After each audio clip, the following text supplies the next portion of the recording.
Thursday evening, June 5th. So I should have put more thought into this before I hit record. Into exactly what I was going to say. But I was like, oh, I have an idea. And, then I just hit record. So we're going to talk about race in the 2024 election and some things that I have learned on TikTok over the last several months or few years from people who don't look like me. I've mentioned several times on TikTok and on YouTube that I think the segment of our society on TikTok that I have learned the most from over the last couple of years is Black women. I follow as many as I can, and I'm fortunate to be mutuals with a lot of Black women as well. And one thing that I had heard a little bit of, but with a much higher frequency following the 2024 election, is a lot of Black people don't consider themselves to be people of color and to fall into that category, POCs. And it's a loyalty thing. It's it's that allyship seems to be kind of a one-way street. And when it comes down to it, there are ethnic groups within that category of people of color who routinely vote against their own interests and vote against the interests of Black people in the United States. And we saw a lot of that within the 2024 election. And, again, I will preface my comments as I typically do, something that I learned from Black women that I follow on TikTok, including White Women Whisperer and Portia, is that people who look like me, that it's important for us to acknowledge the privilege that we have in the United States. It makes a lot of people on the right, it makes a few people on the left cranky, people who look like me, when I say that white privilege is real, and that I benefit from pretty much every single privilege that exists in the United States of America except for generational wealth. I am a cisgendered, heterosexual white man with a law degree. And I lead a very privileged life. And I understand and acknowledge that as much as I possibly can. I have learned over the last couple of years, it's like, even though I was fortunate, even though I grew up in basically rural Ohio, I was raised by parents and step parents to not be racist, which I've learned is different than being anti-racist, and which is different from actually deconstructing the internal or implicit racism that is within me simply because of the circumstances that I grew up in, incredibly segregated. And it's more unconscious than anything, but above all, and there was another Black woman who I heard, she said, I wish I could remember who it was who said this. She was talking about white women and their allyship and protesting against the things that the Trump administration is doing, that it's always known to them that at the end of the day, they can just retreat into their whiteness. And so it's like, what's really being risked? What's really being put on the line? Because as we've seen over the course of this year, it's almost exclusively white people who are showing up to protest so far in 2025. And the police are not responding violently at all. The police are not arresting people. The police are not using their power or their force against white people. And the one protest that I saw where Black people did show up in Philadelphia, there was a large number of Black women who showed up for that protest. Then they started arresting Black women. And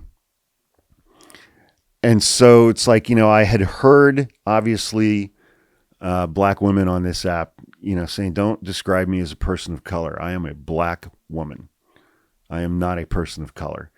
And for those reasons that I stated. And so I went back and I looked at some election data.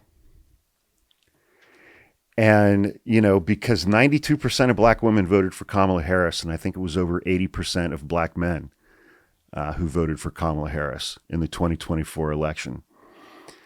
Obviously, the news is being dominated right now by Donald Trump's immigration enforcement tactics and practices.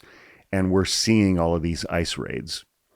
And we're seeing the horrific consequences to Latino, Hispanic people in the United States, oftentimes whether they're citizens or not. But over the last 8 years, Latino men as a group have shifted to the right by 14 points. Latina women have shifted to the right politically by 17 points. And in the 2024 election, 55% of Latino men voted for Donald Trump. A close second to the 60% of white men who voted for Donald Trump. Latina women, 38% of them voted for Donald Trump. A slightly larger gap behind the 52% of white women who voted for Donald Trump. And so overall, among Latinos in the United States who voted in the 2024 election, 46% of them voted for Donald Trump, 52% of them voted for Kamala Harris. So 55% of Latino men voted for what's happening right now to the Latino population in the United States. And a lot of that, from what I've read and from analysis that's been done, has been their misogyny. They will not vote for a woman to be president of the United States. It's the whole machismo thing. And but 55% of Latino men and 38% of Latina women voted specifically against the rights of black Americans in the 2024 election.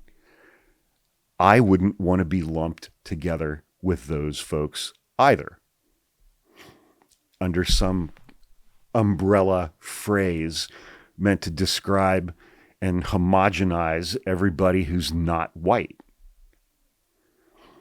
They voted against the rights of black Americans by voting for Donald Trump after he ran an explicitly racist, misogynistic, bigoted, transphobic presidential campaign. Explicit. They're eating the cats. They're eating the dogs. And I'm gonna deport 15 million people. He was talking about them. And then I was like, well, I wonder what the breakdown is for Asian Americans. Asian Americans did back Kamala Harris by 54%.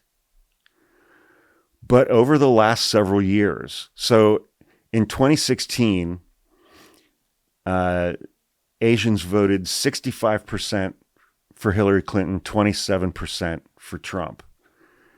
In 2020, they voted 61% for Joe Biden and 34% for Donald Trump. Up 7 points, down 4 points for the Democrats. And in 2024,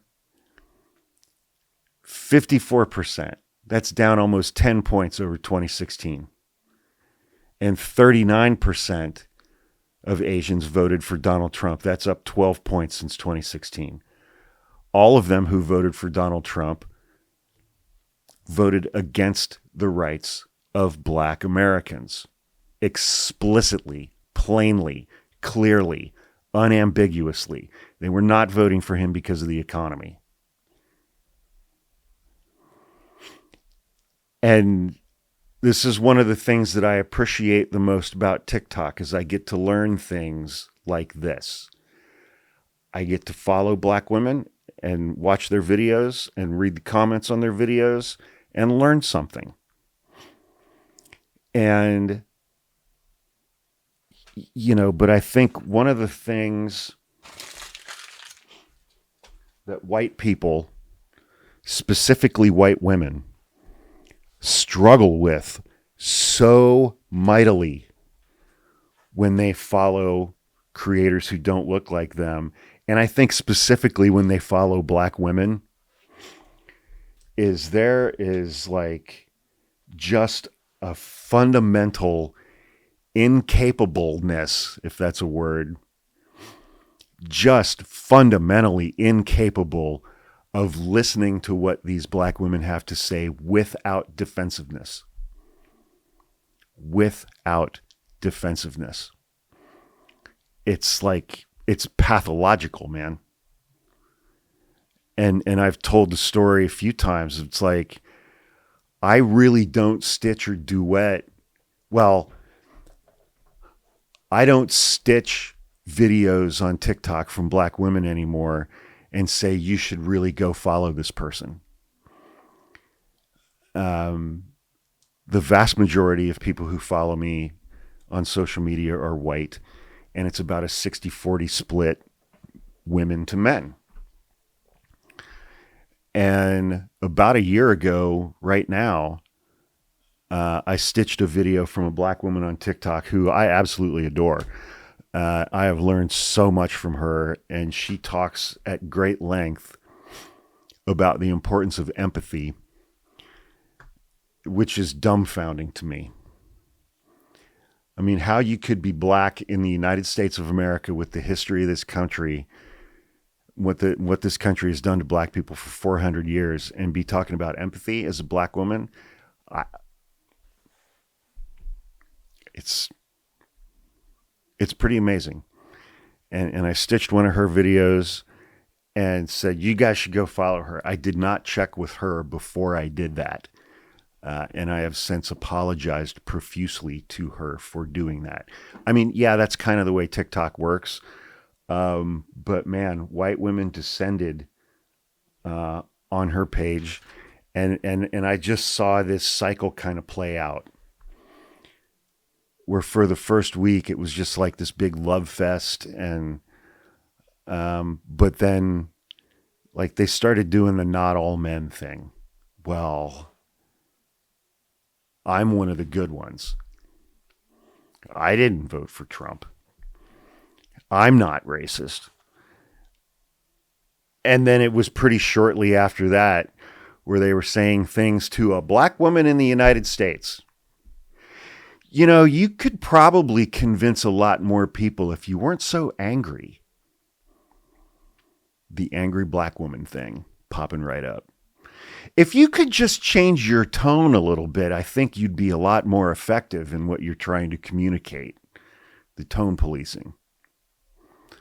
Because there's so many white people in this country, and I think, again, especially white women, who cannot tolerate being uncomfortable at all. I will learn what you want to teach me as long as you don't make me uncomfortable in that process in any way, shape, or form. And that's just not how shit works, man. That's just not how it works. And so I don't do that anymore. And another thing that I've learned from TikTok is that if I do stitch or duet a video from a black woman, that video will get maybe 10% of the views that I normally get on my videos. And, there's a guy on TikTok who starts out most of his videos by saying TikTok supports white supremacy, a black guy who I follow. And I think that's entirely accurate. That doesn't happen when I stitch or duet videos from any other ethnic group on TikTok. And so a lot of times it's like, if I see a video from a black woman that I think contains a very important message, I will talk about what they said in their video, and I try to give them credit, but I will record that video as me because it will get a much greater reach than if I were to stitch or duet their actual video, which sucks. And it really sucks that, I've had the experience of sending my followers to follow some of these other Black women creators on TikTok, and it's worked out the way that it's worked out. It's just, yeah. Anyway, so boy, howdy, we're just we're covering some really uplifting topics here tonight on Hawk's Page. What are you going to do?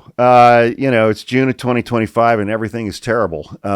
So anyway, if you enjoyed this video as much as I did, please click like, leave a comment, subscribe to my page. That's free.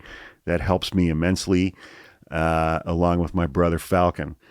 The weekend is here. Please, please, please, please, please, everyone be safe this weekend.